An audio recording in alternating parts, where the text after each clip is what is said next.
নমস্কার বন্ধুরা, আপনারা দেখছেন বং সিরিজ। দেখতে দেখতে আমরা glam face of the year 2025 এর আয়োজন যারা করেছে এক্স ক্রিয়েশন, তার আমরা এপিসোড নাম্বার 4-এ চলে আসলাম। আর আমার সাথে রয়েছে এতক্ষণ যে যে এপিসোডগুলো আপনারা দেখেছেন, এপিসোড 1, 2, 3 প্রত্যেকেই আমাদের সাথে বসেছিল বিউটিফুল লেডিরা। আর এখন আমাদের সাথে বসে আছে একদম এই গ্ল্যাম ফেস অফ দ্য ইয়ারে পার্টিসিপেট মডেল, মেল মডেলরা। তো তাদের ব্যক্তিগত এক্সপিরিয়েন্স জেনে নেব এবং প্রথমে তাদের নাম পরিচয় এবং তাদের গ্ল্যাম ফেস অফ দ্য ইয়ারে পার্টিসিপেট করে তাদের নিজস্ব অভিজ্ঞতারাও শুনিয়ে দেব আপনাদেরকে বং সিরিজের মাধ্যমে। শুরু করছি কোনো কথা না বলে।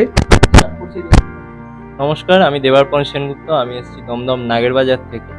2025 সাল থেকে আমার এই মডেলিং জগতে আসা। কিন্তু তার আগে আমি এই ইউটিউব চ্যানেলে বিভিন্ন ওয়েব সিরিজ, তারপরে বিভিন্ন রকমের সিনেমা, শর্ট ফিল্ম এগুলোতে কাজ করেছি। তো সেখান থেকেই আমার মডেলিং জগতে আসার ইচ্ছাটা হলো। তারপরে তো আরও বিভিন্ন রকমের ক্যালেন্ডার শ্যুট, তারপরে ম্যাগাজিন শ্যুট করেছি এবং তারপরে শ্রাবণী ম্যামদের সাথে মানে summer face of the year করেছি। এরপরে glam face of the year কাজটা করলাম। ভালো লাগে। আমি প্রসেনজিৎ ঘোষ মধ্যম থেকে এসেছি। এই 2025-এই আমার ইচ্ছে হলো যে আমি একটু মডেলিং করবো। বহুদিন আগে করেছিলাম, কিন্তু তারপর আর সেটাকে কন্টিনিউ করা হয়নি। তো এই শ্রাবণী ম্যামের সঙ্গে পরিচয় হওয়ার পরে ওনার সঙ্গে summer face of the year করেছিলাম। করার পর আমার খুব ভালো লেগেছিল। করার পর নানান জিনিসপত্র জানতে পারলাম, শিখতে পারলাম ওনার কাছ থেকে। তো গ্ল্যাম ফেস অফ দ্য ইয়ারেও কাজ করলাম, করে খুব ভালো লাগলো। ওনাদের মানে আতিথেয়তা এবং ওনাদের কাজ করার পদ্ধতি আমার ভীষণ ভালো লেগেছে। Very excited. নমস্কার, আমি মানিশ সাহা। আমি আসছি কেষ্টপুর থেকে। তো ফার্স্ট অফ অল আমার গ্ল্যাম ফেস অফ দ্য ইয়ারে এটাই হচ্ছে আমার ফার্স্ট টাইম। তো আমি এটা আমার মডেলিং করাটাও এটা হচ্ছে আমার প্রথম। তো আমার প্রথমত মডেলিং এ আসার একটাই ইচ্ছা ছিল যে হ্যাঁ, আমি নিজেকে এজ এ সাকসেসফুল মডেল হিসাবে দেখতে চাই এবং মানে নিজেকে আরো বেটার একটু গ্রুমিং করতে চাই, যেটা আমার জন্য খুব দরকার ছিল। তো এক্স ক্রিয়েশনের পক্ষ থেকে বলবো যে আমাকে অনেক সুযোগ সুবিধা দেওয়া হয়েছে, আমাকে অনেক অপরচুনিটিস দেওয়া হয়েছে নিজেকে আরো ইমপ্রুভমেন্ট করার জন্য। হ্যালো, আমি সাম্য দত্ত। আমি 2017 সাল থেকে মডেলিং করছি, তার সাথে অ্যাঙ্কারিং, অ্যাক্টিং, ডান্সিং সবের সঙ্গে যুক্ত ছিলাম একসময়। আমার কিছুদিন গ্যাপ যাওয়ার পর 2025 সালে আমি summer face of the year করি এক্সপ্রেশনের সঙ্গে। সেই অভিজ্ঞতা খুব সুন্দর ছিল। তারপর দুর্গাপুজো ব্যানার শ্যুট করেছি, সেটার এক্সপিরিয়েন্স খুব সুন্দর ছিল। তারপরে গ্ল্যাম ফেস অফ দ্য ইয়ারে ফাইনালিস্ট হিসাবে আমি সিলেক্টেড হই এবং ওখানকার এক্সপিরিয়েন্স খুব সুন্দর লেগেছে। এবং এক্সক্রিয়েশনের জিদ্দা, শ্রাবণী ম্যাম এবং শালিনী ম্যাডামের খুব সুন্দর অভিজ্ঞতা আমি গ্রহণ করেছি এবং ওনাদের গাইডেন্স খুব ভালো এবং গ্রুমিং খুব ভালো। আমার গ্ল্যাম ফেস্টিভ্যাল ইয়ারে পার্টিসিপেট করে খুব ভালো লেগেছে। Thank you. কথা বলে নিলাম চারজনের সঙ্গে, প্রথমে তাদের নাম পরিচয়টা জেনে নিলাম। এদিক দিয়ে শুরু করছি। তার কথা হচ্ছে যে তিনি প্রথমে অ্যাক্টিং এর দিক দিয়ে তার জগৎ শুরু করেছিল, অ্যাক্টিং জগতের সাথে সে যুক্ত ছিল। তারপরে সে এক্সক্রিয়েশনের বিভিন্ন বিভিন্ন আছে fashion show, glam face of the year, সেটাতে পার্টিসিপেট করলো। তো প্রধান কথা আমি যে তোমাকে এটা করতে চাই, কথায় আছে যে অ্যাক্টিং মডেলিংটাকে আরো বেশি নিখুঁত করতে আর সহযোগিতা করে। তো সেটাই তোমাকে প্রশ্ন করবো যে এই অ্যাক্টিং জগতে তুমি ছিলে, এবার যখন তুমি মডেলিং এ আসলে, এক্সপ্রেশনের সঙ্গে কাজ করলে, কতটা হেল্প করলো তোমার অ্যাক্টিং ওই প্রফেশনে থাকাটা? দেখো, অ্যাক্টিং অ্যান্ড মডেলিং এটা দুটোই কিন্তু গ্ল্যামার ওয়ার্ল্ডের সাথে রিলেটেড। তো আমরা এখানে আসছি আমাদের নিজেদেরকে আরো মানে কি বলবো, সকলের সামনে মেলে ধরতে, আমাদের ট্যালেন্টটা সকলের সামনে তুলে ধরতে। তো অ্যাক্টিংয়েও যেখানে আমরা আমাদের নিজেদের ট্যালেন্টটা লোকেদের সামনে তুলে ধরছি, মডেলিংয়েও নিজেদের ট্যালেন্টটা আর কি সবার সামনে আমরা তুলে ধরতে পারছি। তো এবার দর্শক আমাদেরকে যেভাবে গ্রহণ করছে সেটা সম্পূর্ণ দর্শকদের উপরে থাকছে। তো এটাই জাস্ট আমি মানে অ্যাক্টিং তো রয়েছেই, মডেলিং সেটা আমি আমার অ্যাডিশনাল একটা গুণের মতো মানে ওটাকে গ্রহণ করেছি, অ্যাকসেপ্ট করেছি আর কি। আচ্ছা, এবারে যেটা অ্যাডিশনাল গুণ বললে, সেটাকে কি একদম মানে কোর, যেটা একদম প্রধান হিসাবে কি তুমি নিতে চাও আগামী দিনে? অবশ্যই আমি প্রধান দিক হিসাবে নিতে চাই, কারণ আমি যা লোকেদের ভালোবাসা পাচ্ছি, তারপরে আমি এই লাইন থেকে মানে সরতে আমার আর ইচ্ছা করছে না। তো এক্সক্রিয়েশন কতটা পরিমাণে হেল্প করেছে তোমার এই মডেলিংটাকে? এই যে তোমার এখন চিন্তা ভাবনা একটা নতুন হয়েছে যে আমি এটাকে একেবারে আমার আগামী দিনে একটা ফিউচার ভাবতে পারি, সেটা এক্সক্রিয়েশনের আয়োজক থেকে শুরু করে গ্রুমার সবাই কিভাবে হেল্প করেছে তোমার? দেখি, এক্সক্রিয়েশনের ভূমিকা নিয়ে তো আমার কিছু বলার নেই, কারণ এক্সক্রিয়েশন যারা মানে রয়েছেন আর কি অর্গানাইজার হিসাবে, শ্রাবণী ম্যাম এবং জিৎ স্যার, তারা প্রত্যেকে খুবই মানে কেয়ারফুল ভাবে আর কি সবকিছু হ্যান্ডেল করে, ট্যাকেল করে। তাদের ম্যানেজমেন্ট নিয়ে আমার কথা বলার কোনো মানে কি বলবো, সাহসই নেই। একদম। তো সেই দিক থেকে দেখতে গেলে তা খুব সুন্দর ব্যবস্থাপনা তো রয়েছেই। তাদের ব্যবহার খুবই সুন্দর। তারপরে যারা আমাদের মানে glam face of the year এর গ্রুমিং করেছে, যেমন শালিনী ম্যাম, খুবই ব্যবহার ভালো এবং আমি ওনাদের কাছ থেকে তো অনেক কিছু শিখতেও পেরেছি। তো that's all. Okay, thank you. তোমার কাছে যেটা জানলাম যে তোমার দীর্ঘদিন বন্ধ ছিল, আবার একটা সময়ে তুমি ফিরে আসলে এক্সপ্রেশনের মাধ্যমে। তো একটা সময় যখন কোনো কাজ অফ থাকে, সেটা থেকে একটা প্র্যাকটিসটা আমাদের হারিয়ে যায়। কতটা হেল্প করেছে, এবং তুমি যখন এই প্রফেশনে আবার ফিরলে এক্সপ্রেশন কতটা হেল্প করলো তোমায়? দেখুন, বহুদিন আগে আমি করেছিলাম ঠিকই। তবে 2025-এ যখন শ্রাবণী ম্যাম জিদ্দার সঙ্গে যখন আলাপ হলো, মানে যখন ওনারা আমাকে অ্যাপ্রোচ করলেন করার জন্য, তো আমি ১ম সামার ফেস্টটা করলাম। করার পর আমার নিজের মধ্যে একটা মানে কিউরিওসিটি জাগলো এটার প্রতি, যে আরো আবার করা যেতে পারে।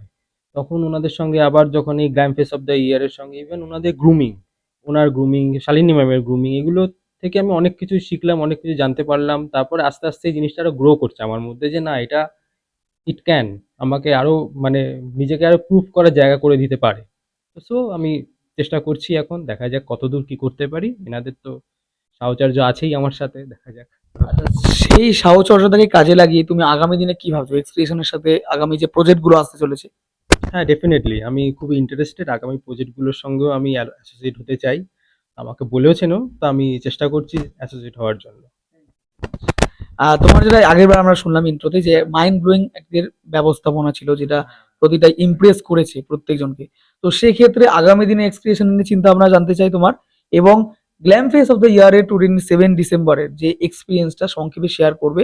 তোমাদের গ্রুমিং এর যে স্যাররা ছিল, যোদাজিৎ স্যার থেকে শুরু করে রিচা শর্মা, এই এরম ব্যক্তিত্ব যারা ছিল, তাদের সামনে নিজের বেস্টটুকু দেওয়া কতটা চাপের ছিল? ফার্স্ট অফ অল দেখো, আমি একটা জিনিস বলতে চাই যে এখানকার ব্যবস্থাটা ভীষণই ভালো ছিল, খুবই ভালো ছিল। তো আমার ভীষণ ভালো লেগেছে। বাট আনফর্চুনেটলি মানে আমি 27তে আমি আসতে পারিনি, বিকজ আমার একটু একটু ফরেন ট্রিপ ছিল, একটা হচ্ছে না আসতে পারিনি। কিন্তু তার আগে যে আমাকে যে গ্রুমিং গুলো করানো হয়েছে, তো সেই গ্রুমিং গুলোতে আমি বলবো যে আমার যেগুলো ছিল সেগুলোকে আর কি অনেকটাই ঠিক করতে হেল্প করেছে। তো শালিনী ভট্টাচার্য ম্যাম যিনি ছিলেন, তিনি তো ভীষণই ভালো গ্রুমার। তার উনার ব্যবহার ভীষণ ভালো, এবং উনি প্রচন্ড মানে যত্ন সহকারে আমাদেরকে গ্রুমিংটা করিয়েছে, এবং আমাদেরকে ভুলগুলো রেকটিফাই করার জন্য মানে অনেক হেল্পও করেছে। আর সব থেকে বড় কথা হচ্ছে যে প্রথম প্রথম যে এসে যে একটা নার্ভাসনেস ফিলিং থাকে, সেই ফিলিংটা আমি অনেকটা কাটিয়ে উঠতে পেরেছি। তো আমি ভাবতে পারিনি যে আমি নিজে এতটা ভালো পারফরমেন্স দিতে পারবো। তো সবার এবং সবার হার্ড ওয়ার্কে এবং সবার ইনফ্লুয়েন্সে আমি কিন্তু অনেকটা নিজেকে ইমপ্রুভ করতে পেরেছি। এর জন্য আমি এক্সক্রিয়েশনকে ভীষণ ধন্যবাদ দিতে চাই। আর সব থেকে বড় ব্যাপার হচ্ছে যে এক্সক্রিয়েশনের যে ব্যবস্থাটা, এটা কিন্তু আমার খুবই ভালো লেগেছে, বিকজ এরকম এত কিছু আয়োজন করা একসাথে, বিকজ একসাথে ক্যালেন্ডার শুট করানো, একসাথে গ্রুমিং করানো, একসাথে গ্ল্যাম ফেস অফ দ্য ইয়ারকে কন্ডাক্ট করা, এটা কিন্তু একটা ভীষণ হেক্টিক ব্যাপার। তো এটাকে সামলে যে এত কিছু করা, তো এটাই আমার কাছে সব থেকে বড় আর কি, সব থেকে বড় অ্যামেজিং ব্যাপার যে এত কিছু করেছে। তোমার কাছে আসবো, তোমাকে দেখে যাচ্ছি আমরা, যখন আমরা এক্সপ্রেশনের summer face of the year করেছিল, তো তখন থেকে দেখেছি, তখন থেকে তুমি অ্যাসোসিয়েট আছো অ্যাজ আ মডেল হিসাবে। তো এইবারেও তুমি ছিলে, এবং যে এক্সপিরিয়েন্স, তো নতুন করে কিছু বলার নেই, যার জন্যই তুমি আবার গ্ল্যাম ফেসে পার্টিসিপেট করেছো মডেল হিসেবে। তো আগামী দিনে এক্সপ্রেশন নিয়ে চিন্তা ভাবনা বলবো, এবং নিজেকে অ্যাজ আ, তুমি নিজেই বললে যে আমি অ্যাজ আ অ্যাঙ্কার হিসাবেও কাজ করি এবং স্টেজে পারফর্ম করি। তো সেক্ষেত্রে আগামী দিনে অ্যাজ আ মডেল হিসাবে তুমি নিজেকে কোথায় দেখতে চলেছো 2026-এ? অ্যাকচুয়ালি অ্যাজ এ মডেল হিসেবে আমি নিজেকে অনেকটা ওপরে দেখতে চাই, কিন্তু নিজেকে আরো গ্রুমিং করতে চাই, আরো তৈরি করতে চাই নিজেকে। এবং এক্সপ্রেশনের সঙ্গে সহযোগিতা আরো অনেক সাপোর্ট পেয়েছি তাদের থেকে, এবং বিশেষ করে শ্রাবণী ম্যামের ব্যবহারটাও খুব ভালো ছিলেন, এবং জিদ্দার গাইডেন্সটাও খুব ভালো ছিল, এবং শালিনী ম্যামের গ্রুমিং তো না বললেই কম। ঠিক আছে, মাইন্ড ব্লোয়িং ছিল। এবং সেখান থেকে আমি এই সাপোর্টটা পাওয়াতে মনে হয় আমি অনেক দূর যেতে পারবো মডেলিং এ, এবং নিজেকে আরো এক্সপ্লোর করতে পারবো মডেলিং এ, ফ্যাশন রিলেটেড কাজে। ওই জন্য এক্সক্রিয়েশনের সঙ্গে যে কোনো প্রজেক্ট আমি চাইবো, চেষ্টা করব করার, এবং এগিয়ে যাওয়ার চেষ্টা করবো এক্সক্রিয়েশনের সঙ্গে, এইটুকুই আমার ইচ্ছে। কথা বলে নিলাম চারজনের সঙ্গে তাদের ব্যক্তিগত অভিজ্ঞতা এবং আগামী দিনে এক্স ক্রিয়েশনের সঙ্গে কি চিন্তা ভাবনা রয়েছে, এবং যেটা প্রত্যেকেই বললো যে একজন মডেলিং এ দীর্ঘদিন পর ব্যাক করেছে, কেউ অ্যাজ অ্যাঙ্কার হিসাবে, কেউ একজন অ্যাক্টর হিসাবে, এবং কেউ ওই দিন পার্টিসিপেট মানে উপস্থিত থাকতে পারেনি, কিন্তু তারপরেও এক্স ক্রিয়েশনের ব্যবস্থাপনা তাকে ইমপ্রেস করেছে। তো সমস্ত কিছু মিলিয়ে এপিসোড 4-এও যাদের সাথে কথা বললাম, A++ রেট দিল এক্স ক্রিয়েশনকে। আরও এপিসোড নিয়ে ফিরে আসবো, এই টক শো চলতে থাকবে, এবং নজর রাখুন বং সিরিজে, এক্স ক্রিয়েশনের টক শো, পাশাপাশি এক্স ক্রিয়েশনের আগামী দিনের কাজ সম্পর্কে।